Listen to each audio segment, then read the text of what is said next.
বলো না বানা সস্তায় প্যান্ট কিনতে গেছিলাম, প্যান্ট কিনতে গিয়ে দেখি ওরা প্যান্ট তো পাওয়া যাচ্ছে 1000 টাকায় 3টে জিন্সের প্যান্ট। আর এই সেই দেখে জোসে কিনে নিলাম না, 3টে পাওয়া যাচ্ছে 1000 টাকায় 3টে, বাবা অনেক দিন ধরে পড়বো এই হ্যান ত্যান ত্যান। তো এইসব ভাবতে ভাবতে হঠাৎ করে কিনে নিলাম। কিনে নেওয়ার পর দেখছি যে না ঠিক আছে সবই হলো।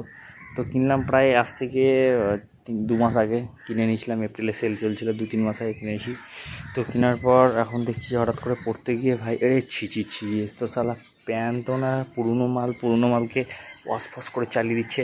তাই না, সতর্ক থাকো ভাই, যে কোনো জিনিস কেনার আগে ভালো করে দেখে নাও। সস্তায় মানে এই নাই যে সবসময় ভালো হবে, আবার দামি মানে এই নাই যে সবসময় ভালো হবে। দামি জামাও কিনেছিলাম এর আগের বার, ভাই বলো না রং উঠছে, শালা 1000 টাকা দামের জামাতে রং উঠছে। তাই না, সস্তা কিনাই ভালো সেই রেসপেক্টে। তবে এটাই জিনিস, জিন্সের প্যান্টটা ভালো কিন্তু পুরনো, এটা হচ্ছে দুঃখের ব্যাপার। কী করা যাবে, ভাগ্যতে যা আছে তাই হবে, বাট পরে হারাম আছে, এটা হচ্ছে মজা।